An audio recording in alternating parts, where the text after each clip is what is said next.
Did I read this correctly that a few good men actually impacted your military interest? Well, so it's interesting. So back in the day, I was known to do the Colonel Jessup impression and Jack Nicholson.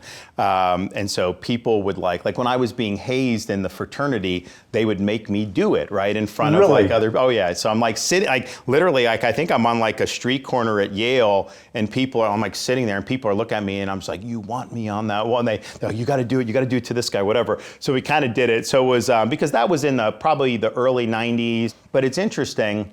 I identified more with the prosecutor than I did with Cruz. I mean, I thought he was kind of a smart ass, going in there. And, to a certain extent, Jessup's right. You come down here in your white uniform and all this stuff, extend me some courtesy, right? So I really wasn't, but I liked a good bit, but it was really the impression that people knew me for. So you're 27 years old, a JAG with the Navy, Guantanamo Bay.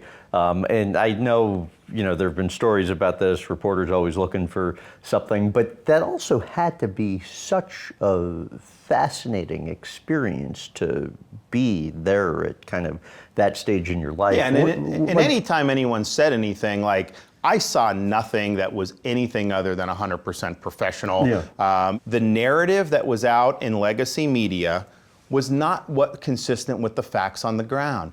Legacy media was saying people are going to Guantanamo, they're being tortured, they're being this. I went in, and because we had Khalid Sheikh came in when I was down there. You go in, it's a maximum security prison.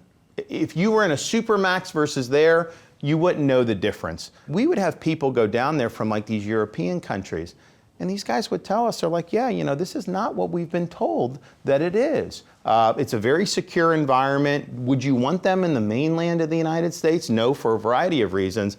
So you were able to do it. So what I saw a lot of people doing their duty. It was a difficult situation, but there were various gradations of security, Khalid Sheikh maximum. Some of these other guys that ended up getting released, they're just playing soccer all day in like kind of an open field situation where they have more minimal security. So that's just what you saw. And I was like, okay, how can the New York Times be saying this when this is what I'm seeing? And then I saw the same thing when I was in Iraq.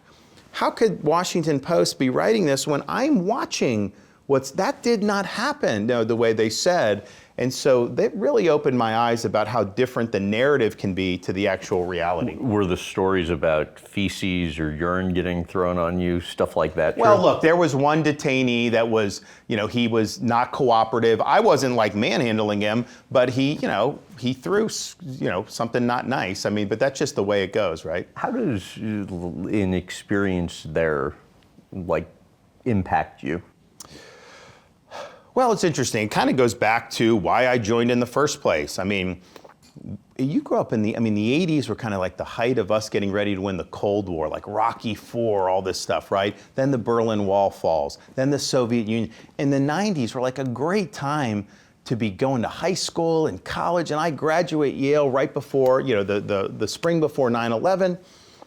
It's like we didn't have a care in the world as a country. Like we were in such good shape. And then they run planes into those two, and the Pentagon, but the Twin Towers, and it just changed everything about how I viewed the world and what I felt I needed to do to be. How so? Well, I mean, nobody was thinking that we had any real significant threats when the Cold War ended, right? People were saying it's a new world, we're now on a holiday from history, all this other stuff. And you have a handful of terrorists can do this. It just showed vulnerability. A lot of innocent people, of course, lost their lives in that. So to see some of those people in Gitmo getting justice as best as our government was able to deliver it at the time, I was glad to see Khalid Sheikh Mohammed there. He deserved that. He deserved a lot worse than that because those people harmed a lot of Americans. These guys were behind the worst terrorist attack against our country, and we're doing something about it. Ivy League education, you could have come out and done just about anything you wanted. How do you avoid the draw then to a high-paying job in favor of what you were just talking about? I just, it's just like I felt that the world had changed, our country was in a different spot, and I needed to do my part as best I could. It was funny though, at Harvard Law School, you have 550 students in a class, they have like 3,000 employers come. Every hedge fund recruits there, private equity, corporate law firms. I mean, you name it, there's a whole gamut of stuff that you could potentially do. And people would ask me, what are you doing? Oh, I'm doing the military. What? It was like, what? Like it was just like, it didn't compute as to why you'd want to do it. But I felt it was a duty, and I felt that I needed to do it. But you know what? I mean, that taught me a lot about being a leader. It taught me about service above self. It taught me even more about discipline than what I had with baseball and athletics. And so it was the right decision for me.